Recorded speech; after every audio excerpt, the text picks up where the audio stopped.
He wasn't a gambler. He was a librarian.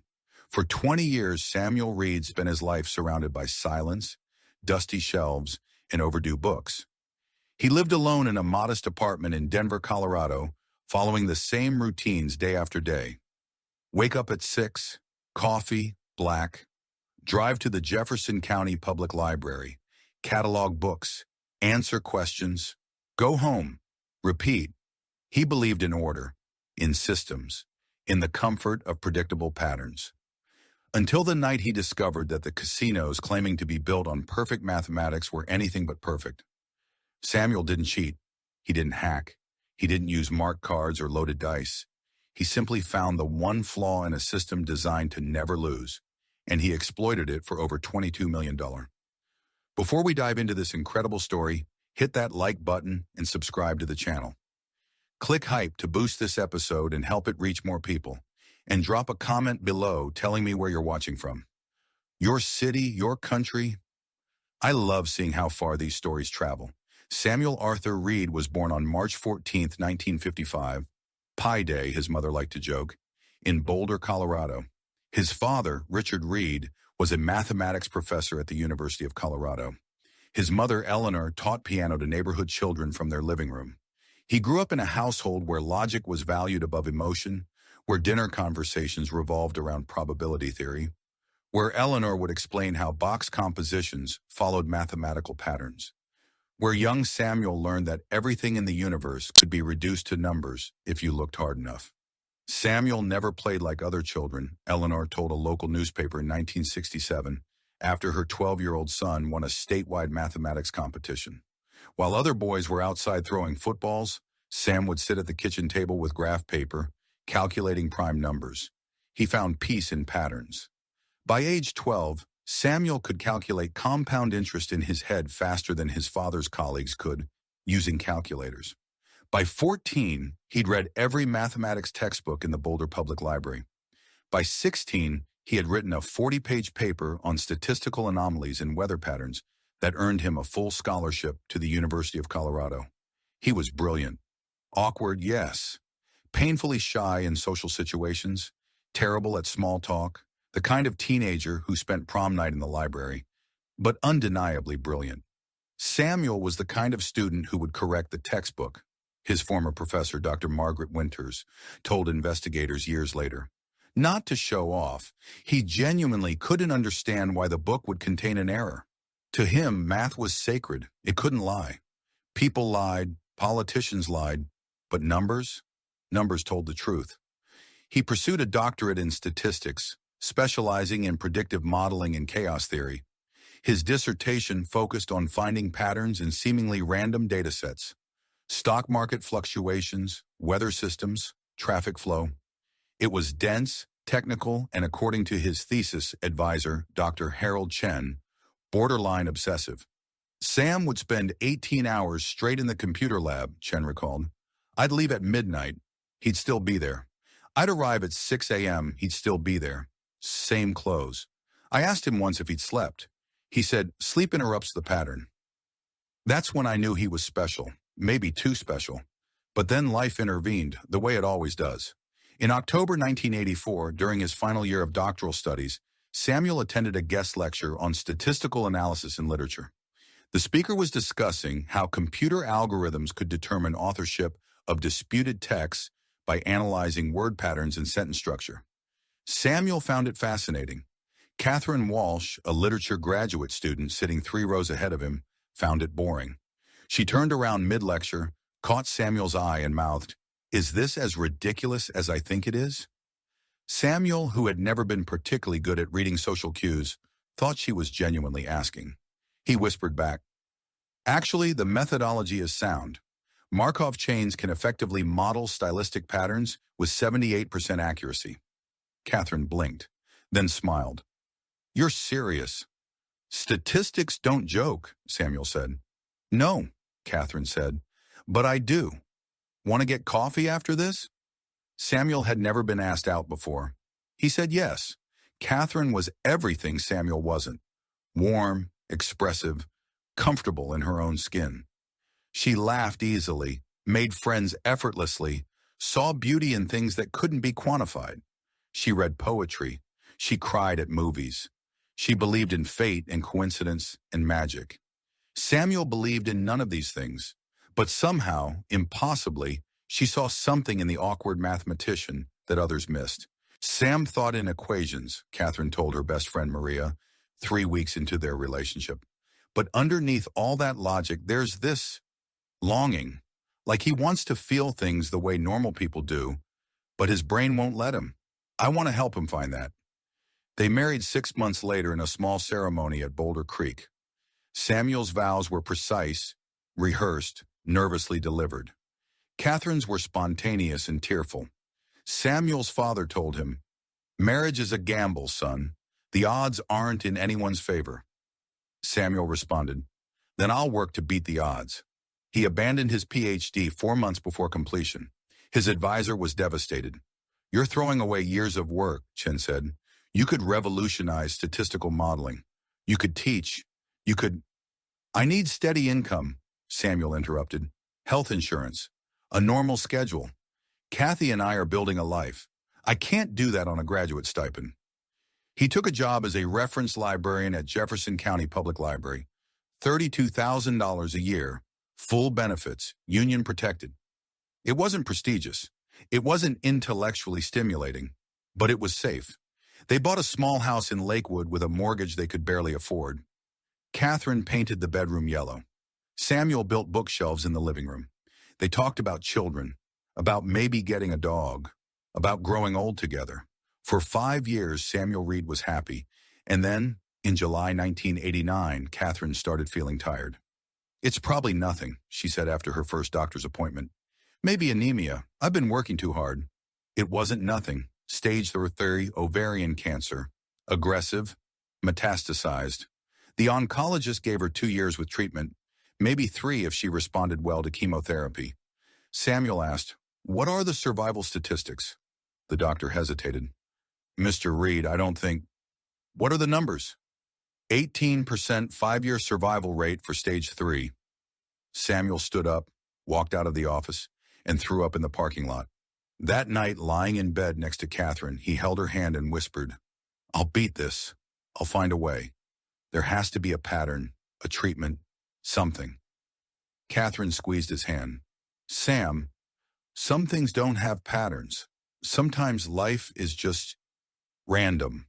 "No," Samuel said. "There's always a pattern. I just have to find it." In 1984, during his final year of doctoral studies, Samuel met Catherine Walsh at a university lecture. She was a graduate student in literature, warm where he was cold, expressive where he was reserved. Somehow, impossibly, she saw something in the quiet mathematician that others missed. They married 6 months later. Kathy was the only person who ever made Sam smile, his neighbor Helen Rodriguez recalled. Before her, he was like a computer, functional but lonely. She brought him into the world. Samuel abandoned his PhD. He took a job as a reference librarian at Jefferson County Public Library. Steady income, health insurance, normal hours. He wanted to build a life with Catherine. They bought a small house in Lakewood. They talked about children. And then, in 1989, Catherine was diagnosed with ovarian cancer. Samuel threw himself into research. He read every oncology paper published in the last decade. He created spreadsheets tracking survival rates, treatment efficacy, clinical trial outcomes. He calculated probabilities, adjusted for variables, searched desperately for the combination that would save her. The first round of chemotherapy failed. The second round failed. By the third round, Catherine could barely get out of bed. "You need to stop, Sam," she told him one evening in October 1991. He was at her bedside in their living room. They'd converted it to a makeshift hospital room, surrounded by medical journals and printouts. "Stop what?" "Trying to solve me like I'm a math problem." "I'm trying to save you." "I know." Her voice was weak, but her eyes were clear. "But some things can't be solved. Sometimes the numbers just run out." "No." Samuel's hands were shaking. "There's always a solution. I just need more data, more time." "Sam." She reached for his hand. "Look at me." He did. "Promise me something," Catherine whispered. "Anything." When I'm gone, don't disappear. Don't turn back into that lonely man I met in the lecture hall. Live. Feel things. Let yourself be human. I don't know how to do that without you. You'll learn. 3 months later, on March 17, 1992, Catherine died at home. Samuel was holding her hand. She took one last shallow breath, smiled at him, and was gone. The statistical probability that she would beat the cancer had been 18%. She fell into the 82%. Samuel paid for her funeral with a credit card. Then he sold their house to pay off $127,000 in medical debt. He moved into a 400-square-foot apartment in Lakewood. One room, kitchenette, bathroom with a shower that barely worked. At the funeral, Catherine's mother approached him. "She loved you so much," Mrs. Walsh said through tears. "I couldn't save her," Samuel replied flatly. "It wasn't your job to save her, Samuel. It was your job to love her, and you did." Samuel nodded, but he didn't believe it. He had failed. The numbers had failed. Everything he'd ever trusted, logic, data, patterns, had been meaningless against the randomness of cancer. After she died, Sam just disappeared into himself, Helen Rodriguez said. He went to work, came home, and that was it. No friends, no hobbies. He'd sit in that apartment staring at walls. It was like watching someone die in slow motion, except his heart kept beating. Co-workers tried to reach out, invited him to lunch, to happy hours, to movie nights. He declined every time. "I'm fine," he would say. But thank you. He wasn't fine. For 18 years, Samuel Reed lived in a kind of suspended animation. He cataloged books. He helped patrons find information. He ate the same meals, turkey sandwich for lunch, frozen dinners for supper. He walked the same routes. He existed in the same gray routine, day after day, year after year. He stopped believing in patterns, stopped believing in order. If Catherine could die despite every statistical model predicting otherwise, then the universe was random, chaotic, meaningless. And if it was meaningless, then what was the point of trying?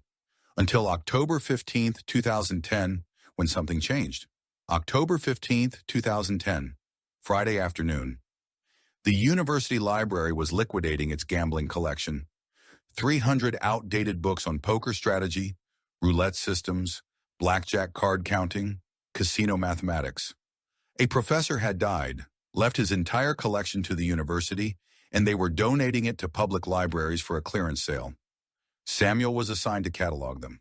Most were worthless. Win big at craps. Secret betting systems casinos don't want you to know. Superstitious nonsense written by con artists and gamblers who'd lost everything. Samuel processed them mechanically, typing titles into the database, applying call numbers, moving on to the next.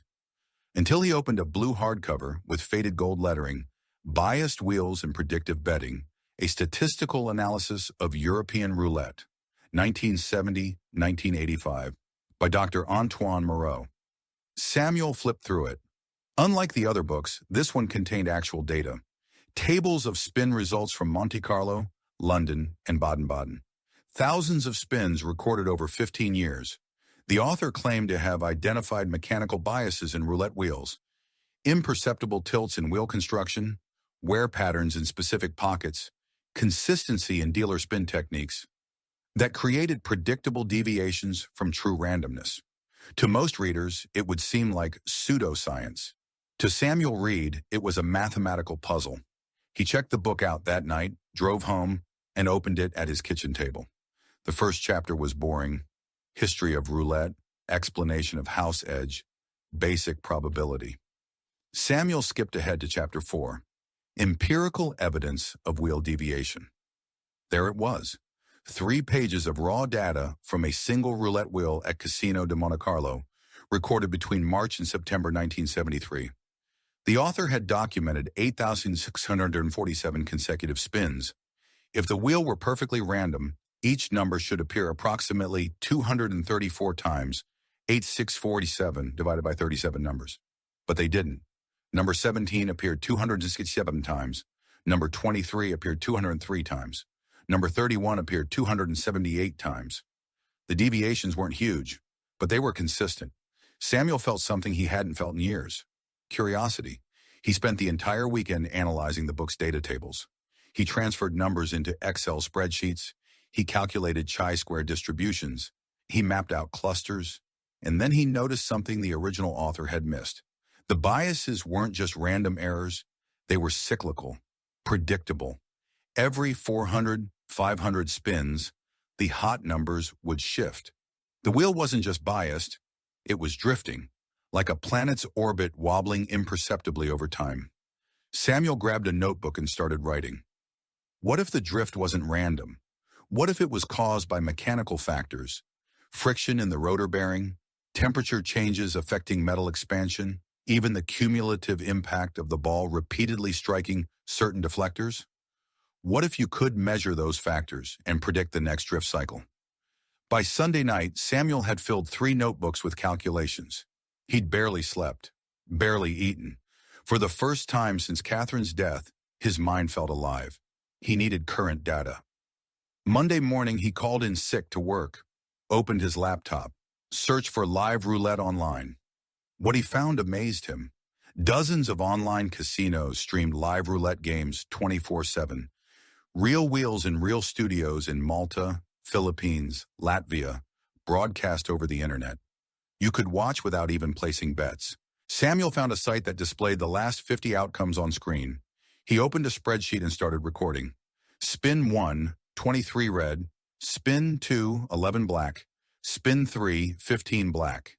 He recorded for 6 hours straight, then switched to a different wheel and recorded for another 6 hours. By Tuesday morning, he had data from 5 different wheels, over 2,000 spins total. He ran his analysis, and there it was. After approximately 420 spins, every single wheel showed the same phenomenon, a measurable drift towards certain number clusters, not huge, just 3 to 4% above statistical expectation, but consistent, predictable. Samuel leaned back in his chair, heart pounding. The casinos claimed their wheels were perfectly random. They weren't. They were machines. And machines, no matter how carefully calibrated, develop patterns over time. Friction? Where? Microscopic imperfections in the wheel bed or rotor. Dealer muscle memory leading to similar release points. It was beautiful. Not because he could win money, because it meant the universe wasn't random after all. There were patterns, order, structure hidden beneath apparent chaos. Catherine had been wrong. Or maybe the universe had just been too complex for him to see clearly while she was dying. But now, with distance and clarity, Samuel saw it. Everything had a pattern. You just had to look long enough. He named his discovery the friction model, a formula that calculated which sections of the wheel would become hot based on accumulated spin data, dealer behavior, equipment age, even ambient temperature and humidity. He tested it on paper for 2 weeks, recorded outcomes from live streams, made predictions using his formula, tracked accuracy. Day 1, 31% accuracy, slightly above random chance of 27%. Day 4, 33% accuracy. Day 8, 36% accuracy. Day 14, 39% accuracy. By the end of week 2, Samuel's model was predicting the correct sector 41% of the time. That was the moment he made his decision.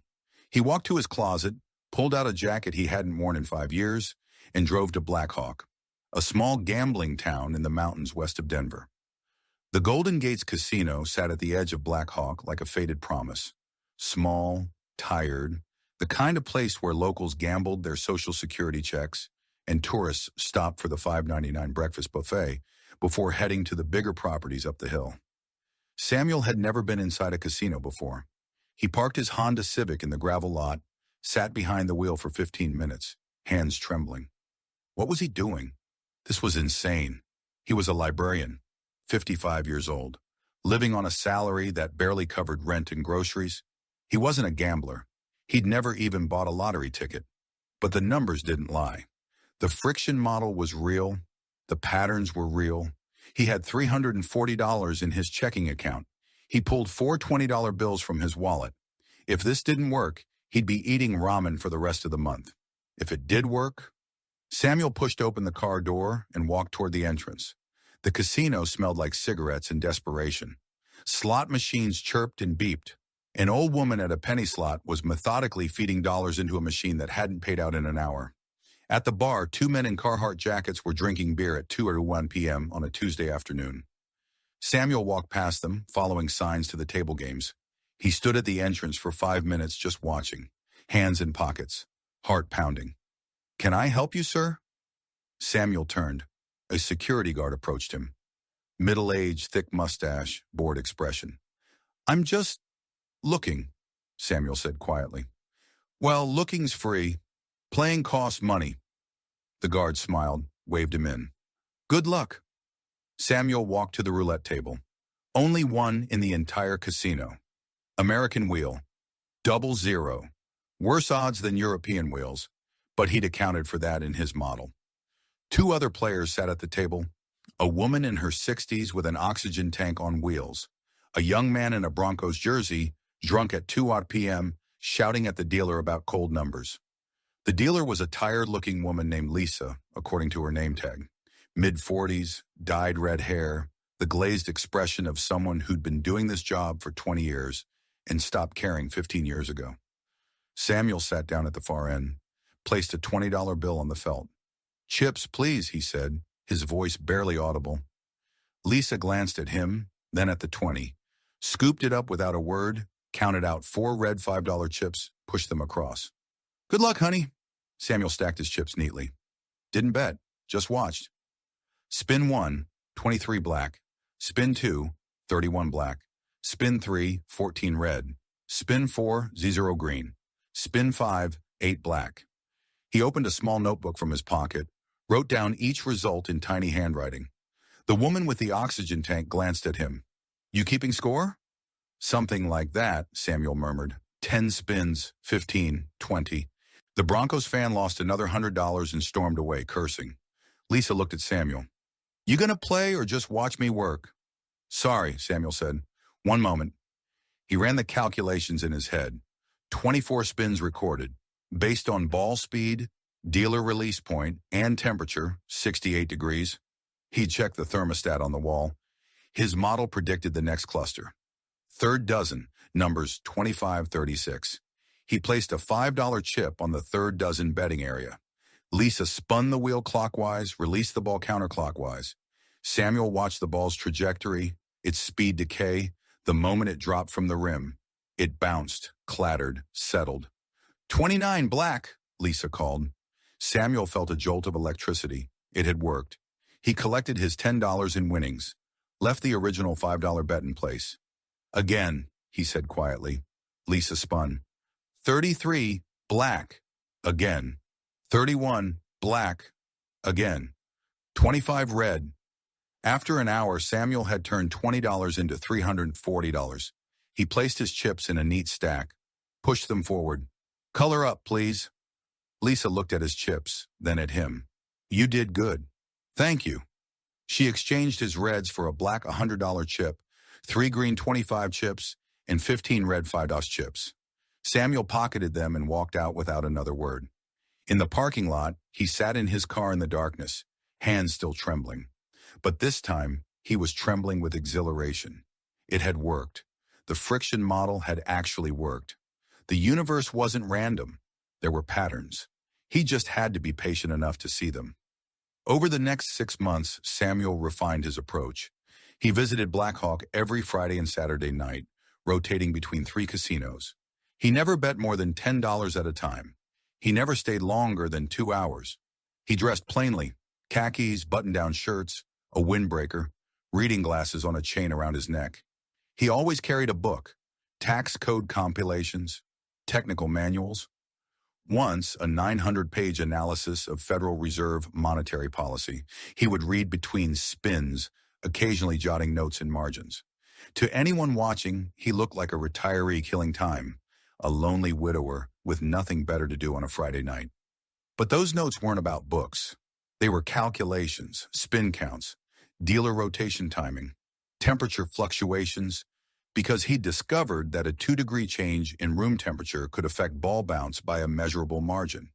He bought an old Kindle e-reader at a thrift store for $15. loaded a custom program he'd written in Python, input the last 20 spins, and it would calculate the next likely sector, display it as a fake page in a fake book. To observers, he was reading a boring novel about World War II supply chains. In reality, he was processing real-time probability matrices. "There was this older guy who came in every weekend," said Rita Blackwood, a dealer who worked at the Mardi Gras casino in Black Hawk. "Super quiet, always reading. He'd bet small, win consistently, and leave. Never celebrated, never got upset, just mechanical. It was creepy, honestly, like he wasn't even human." Samuel wasn't celebrating because winning didn't feel like winning. It felt like validation. Every correct prediction was proof that Catherine had been wrong, that chaos could be ordered, that tragedy wasn't random. It just looked random to people who didn't understand the underlying mathematics. If he'd understood the patterns 20 years earlier, could he have saved her? No. Cancer wasn't roulette. Biology wasn't mechanics. But maybe, just maybe, if he'd been smarter, worked harder, found the right combination of data. He pushed the thought away. By April 2011, Samuel had accumulated $127,000, the exact amount of Catherine's medical debt. He sat in his apartment one night, staring at the collection agency letter that had been hounding him for 19 years. Final notice. Your account will be sent to litigation unless payment is received within 30 days. Samuel opened his laptop, logged into his bank account, initiated a wire transfer for $127,000. The debt that had defined his existence for nearly 2 decades, gone in 30 seconds. He felt nothing, no relief, no satisfaction, just emptiness. The next Friday, he drove to Black Hawk again. But this time, he didn't stop at $20. He brought $500, and he didn't plan to stop at Black Hawk. In May 2011, Samuel took a leave of absence from the library. His supervisor, Margaret Chen, looked concerned when he requested it. "Is everything all right, Samuel? You've never taken more than 2 sick days in the 23 years you've worked here." "Family matter," Samuel said. It was the truth in a way. He was settling old family debts. "I'll need 3 months, maybe 6. Margaret hesitated. "We can give you 12 weeks unpaid. After that, we'll need documentation." 3 months will be enough." It wasn't. Samuel bought a used Honda Civic for $3,200 cash, loaded it with 3 changes of clothes, his notebooks, his Kindle, and a spiral-bound road atlas with casino locations marked in pencil. First stop, Cripple Creek, Colorado. 3 hours south of Denver. 6 small casinos clustered on a historic mining town's main street. He arrived on a Wednesday afternoon, checked into a $39 a night motel with cigarette burns on the bedspread, spent the evening walking between casinos, observing tables, noting dealer schedules and wheel conditions. He played Thursday and Friday, won $8,400, checked out Saturday morning before anyone noticed the pattern. Then Deadwood, South Dakota, historic Wild Bill Hickok country. Tourists came for the history, stayed for the penny slots. Samuel found an older roulette table at the Silverado Casino. The wheel had a slight wobble, imperceptible to most players, but he could see it. His model adjusted for the mechanical imperfection, and he won $11,200 in 4 sessions. Then Jackpot, Nevada, then Wendover on the Utah border, then tribal casinos in Arizona and New Mexico. He never went to Las Vegas. Too much surveillance. Too sophisticated, too many cameras using facial recognition and behavioral analysis. He targeted small operations, places with aging equipment, underpaid staff, minimal security, places where a quiet, middle-aged man reading a book wouldn't trigger alarms. His routine was precise. Arrive at 2 p.m. when casinos were least crowded and dealers were tired from the lunch rush. Sit at a roulette table, watch 50 spins without betting. Input data into his Kindle. Begin betting small, $5 or $10 per spin. Never more than 20 consecutive bets. Cash out, leave, drive to next location. He never won big in a single session. That would draw attention. He won consistently, methodically, like compound interest accumulating in a savings account. $500 here, $800 there. Never enough to raise red flags, always enough to matter. I started noticing him in September, said Rita Blackwood, a dealer at the Sky Ute Casino in Ignacio, Colorado. He'd come in twice a week, always alone, always reading some boring book. He was polite, tipped okay, not great, just okay, never caused problems. But there was something off about him. What do you mean, off? Rita thought about it. He didn't seem happy when he won. Most gamblers, when they hit, they smile, they celebrate, they tell everyone. This guy? He'd just nod, like he expected it, like it was boring. And when he lost, which was rare, he didn't get upset. He'd just make a note in his book and adjust. It was like watching a robot play. Samuel wasn't playing. He was working. Every casino was a data point. Every wheel was a puzzle. Every session refined his model. He discovered regional patterns. Wheels in tribal casinos tended to be older, replaced less frequently, which meant stronger biases. But they also had fewer tables, which meant more scrutiny per player. Wheels in Nevada were newer, maintained meticulously, but the casinos were so busy that he could blend into crowds. Wheels in South Dakota were middle-aged, moderately biased, and the casinos were desperate enough for business that they'd tolerate consistent winners as long as they weren't too obvious. By December 2011, Samuel had $2.3 million spread across 14 bank accounts in 4 states. He'd opened accounts in small credit unions, places without sophisticated fraud detection, places that didn't ask too many questions about a librarian depositing $15,000 in cash every other week. He filed no tax returns, reported no income. As far as the IRS was concerned, Samuel Reed was still a librarian making $42,000 a year. By June 2012, he had $6.8 million. He bought almost nothing. A newer car, a 2010 Toyota Camry, reliable and invisible. He upgraded to a 2-bedroom apartment in a different part of Lakewood. But no luxuries, no flashy purchases, no lifestyle changes that would raise questions. He lived on his librarian's salary, which had continued during his leave of absence. The millions sat untouched in accounts and safety deposit boxes across the American West. "Why do you do this?" a dealer named Marcus once asked him. They'd been chatting during a slow Tuesday afternoon at a casino in Albuquerque. Samuel looked up from his book. "Do what?" "Gamble. You don't seem like you enjoy it." Samuel considered the question. "I'm not gambling." "Then what are you doing?" "Proving something." "Proving what?" Samuel didn't answer, just placed his next bet. By March 2013, he had crossed $20 million. His old supervisor at the library called. "Samuel, it's been almost 2 years, Margaret said. "I need to know. Are you coming back?" "I don't know. We need an answer. If you're resigning, I need to post your position." Samuel looked around his apartment. The walls were covered with printouts, wheel data, spin sequences, probability distributions. He'd become what Catherine had feared most, a man who existed only for patterns, who'd lost himself in numbers.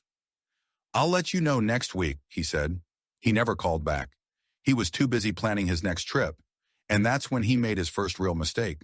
He returned to Blackhawk, specifically to the Golden Gates Casino, where he'd started 2.5 years earlier. It was sentimental, stupid, but he couldn't help himself. He wanted to see if Lisa was still dealing, if the same old woman with the oxygen tank still sat at the slots, if anything had stayed the same while his entire life had transformed.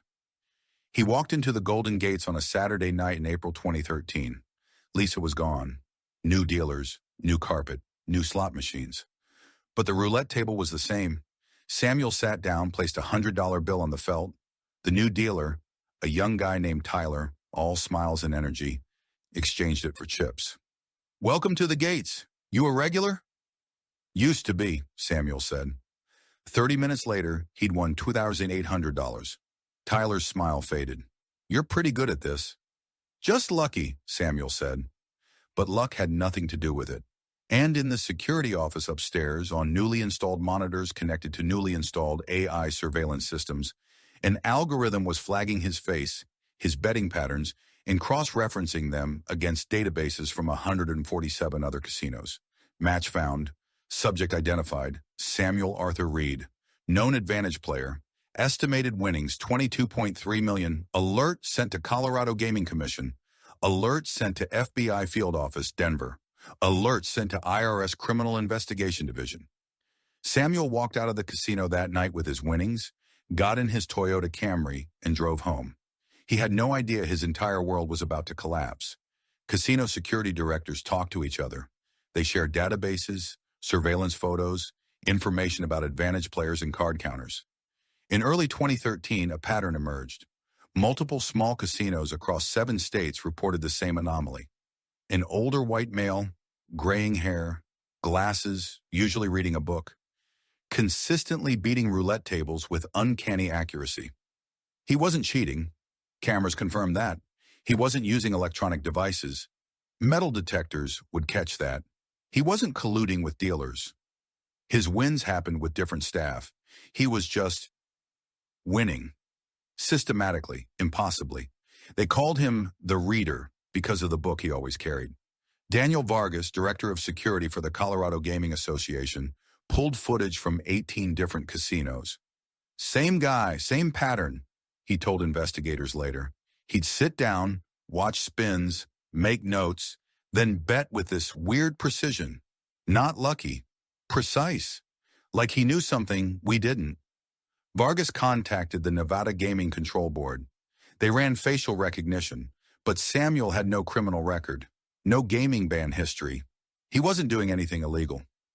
But he was costing casinos money, a lot of money. In April 2013, Samuel made his first mistake.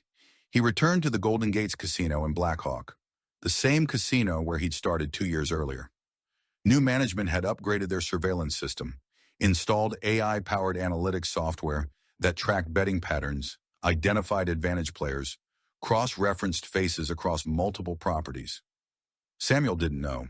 He sat at his usual spot, opened his Kindle, began his routine. 30 minutes later, 2 security guards approached. "Excuse me, sir. We need you to come with us." Samuel looked up. "Did I do something wrong? Just need to ask you a few questions." They escorted him to a windowless office. A man in an expensive suit sat behind a desk. Nameplate, Robert Chen, Vice President of Security Operations. Chen smiled. "Mr. Reed, Samuel Reed of Lakewood, Colorado. Former statistics student, current librarian. Or should I say, former librarian, since you haven't shown up to work in 18 months. Samuel said nothing. "You've been visiting casinos across 7 states. Always roulette, always winning. Care to explain how?" "I'm lucky," Chen laughed. "No one's that lucky. You're using a system, a device, something." "I'm using mathematics," Samuel said quietly. "Your wheels aren't random. They're machines. Machines have patterns. I found them." "You're cheating." "I'm observing. Is observation illegal?" Chen leaned forward. "You're banned. Every property we operate, every property we partner with. Show your face again. We'll have you arrested for trespassing." Samuel stood. "Am I free to go?" "You can go, but we're watching, and we've shared your photo with every gaming commission in the country." Samuel walked out, drove home, and didn't sleep that night. He'd been invisible for so long that he'd forgotten. In the modern world, true invisibility doesn't exist. The Colorado Gaming Commission opened an investigation in May 2013. They subpoenaed Samuel's bank records, travel history, and casino transaction logs. What they found was staggering. $22.3 million in documented winnings across 127 casinos in 11 states over a 30-month period. No taxes paid, no income reported. Federal agents from the IRS joined the investigation. Then the FBI, looking into potential fraud or racketeering. On August 3, 2013, agents executed a search warrant at Samuel's apartment. What they found shocked them. The apartment was sparse, cheap furniture, no television, no decorations, but covering every wall were sheets of paper, thousands of them, taped floor to ceiling, numbers, equations, data tables, graphs showing wheel bias calculations. On his kitchen table, 7 notebooks filled with handwritten analysis. On his laptop, a sophisticated program tracking spin results from hundreds of sessions. Agent Sarah Mendez, who led the search, later testified, "It looked like the apartment of a conspiracy theorist, but instead of investigating aliens or government cover-ups, he'd been investigating roulette wheels. It was obsessive, brilliant and obsessive. They found no evidence of cheating devices, no hacking software, no insider contacts, just math. Samuel was arrested and charged with failure to report gambling income, federal tax evasion, obtaining money through fraudulent schemes, state gaming violations, conspiracy to commit wire fraud because he'd transferred money across state lines. His lawyer, a public defender named James Martinez, was baffled. "I've defended drug dealers and murderers," Martinez told reporters. "This is the first time I've had a client charged with a crime because he's too good at math." The trial began in February 2014 in Denver District Court. Prosecutors argued that Samuel had violated the integrity of gaming by using a systematic advantage that casinos couldn't detect or prevent. "This isn't about him being smart," Assistant DA Patricia Gomez argued. "This is about fraud. He entered these establishments under false pretenses, made bets he knew were exploiting mechanical flaws, and deliberately concealed his winnings from taxation." The defense countered that Samuel had broken no laws. "My client observed publicly available information and made logical decisions based on that information," Martinez said. "If casinos can't maintain truly random equipment, that's their problem. Mr. Reed used his brain. Last I checked, that's not illegal." The prosecution wheeled in expert witnesses, gaming mathematicians, security consultants, casino executives, all testifying that Samuel had compromised the social contract of gambling. But when pressed, none could identify a specific law he'd broken. The turning point came when the prosecution called Dr. Michael Zhang, a probability theorist from MIT, to testify about Samuel's methods. Zhang reviewed Samuel's notebooks and program code for 3 days. "What can you tell us about the defendant's system?" Gomez asked. Zhang looked at Samuel, then at the jury. "It's genius," he said quietly. "Fundamentally flawed in execution. He underestimated how quickly casinos would adapt. But the underlying theory is sound. Roulette wheels, especially older models, do develop biases. He found a way to detect and exploit them. So he was cheating? No, he was thinking. Casinos claim randomness, but true randomness doesn't exist in mechanical systems. They sell a fantasy. He saw through it." Gomez's face tightened. "Your Honor, the witness is hostile. I'm a scientist," Zhang said. "I'm just telling the truth." After 6 weeks, the jury couldn't reach a verdict. The judge declared a mistrial. Rather than retry the case, prosecutors offered a deal. Samuel would plead guilty to federal tax evasion, pay $8.2 million in back taxes and penalties, and serve 18 months in minimum security prison. In exchange, all fraud charges would be dropped. His lawyer advised him to take it. "You won," Martinez told him in a conference room at Denver County Jail. "Not completely, but you won. You'll do a year, maybe less, with good behavior. They can't prove you cheated because you didn't." Samuel stared at the plea agreement. "They're scared of you," Martinez continued. "Scared that if this goes to trial and you're acquitted, every gambler in America will try to copy your system. So they're burying it. Quiet plea deal, minimal media coverage. You disappear, they move on." Samuel signed. Samuel Reed was released from federal prison in November 2015 after serving 13 months. He was 60 years old, gray, thin, quiet. The remaining $14 million, spread across accounts in 3 countries, was never recovered. Prosecutors suspected offshore trusts, cryptocurrency conversions, or cash buried somewhere, but they couldn't prove it. Samuel returned to Denver, moved into a small studio apartment in Capitol Hill, and took a part-time job at an independent bookstore. Co-workers described him as polite but distant. He never mentioned his past. Never gambled again. "He'd come in, organize shelves, help customers, and leave," said bookstore owner Amanda Price. "Once I asked him what he did before working here. He said, 'I was a librarian.' That was it. Nothing about the casinos or the trial. It was like it never happened." In 2017, a journalist tracked him down for an interview. Samuel declined. In 2019, a documentary filmmaker tried. Again, declined. He wanted to be forgotten. But Samuel Reed's impact on the gambling industry was permanent. After his arrest, every major casino chain in America instituted new protocols. Roulette wheels replaced every 6 months instead of every 2 years. Dealers rotated every 30 minutes instead of every 2 hours. AI surveillance systems tracking betting patterns in real-time mandatory randomness audits by third-party labs. A 2018 report by the American Gaming Association estimated that the Reader case cost the industry over $50 million, not just from his winnings but from emergency equipment upgrades and security overhauls.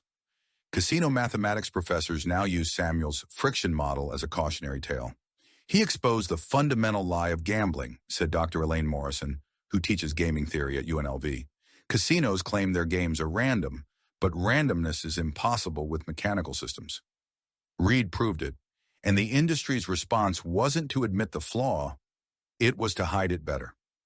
Online gambling forums still debate his methods. Some claim his formula was sold to professional gamblers.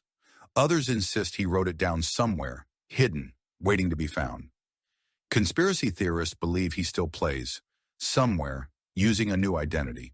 The truth is simpler. Samuel Reed found a flaw in a system designed to be perfect. He exploited it quietly, methodically, until the system noticed and adapted. He won, then he lost, then he disappeared.